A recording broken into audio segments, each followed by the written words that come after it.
আপনি জানেন কি পবিত্র কাবা শরীফের দরজা কি দিয়ে বানানো হয়েছে? তো কাবা শরীফের ভিতরে প্রবেশ করার জন্য একটাই দরজা রয়েছে, যাকে মুলতাজিম অথবা বাবে কাবা বলা হয়।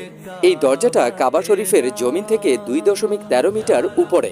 আজ আমরা যে কাবা শরীফের দরজাটা দেখছি সেটা 1977 সালে শাহ খালিদ বানানোর হুকুম দিয়েছিলেন, যা 2.5 সেন্টিমিটার মোটা অ্যালুমিনিয়াম দিয়ে বানানো হয়েছিল।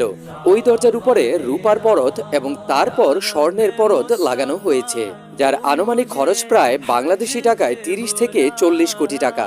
এই দরজাটা বছরে শুধু দুইবারই খোলা হয়। প্রথমটা হলো পহেলা শাবান, যখন সম্পূর্ণ কাবা শরীফকে গোসল করানো হয়, এবং দ্বিতীয়টি হলো জিলহজ মাসের 1ম তারিখে, যখন কাবা শরীফের গিলাফ পরিবর্তন করা হয়।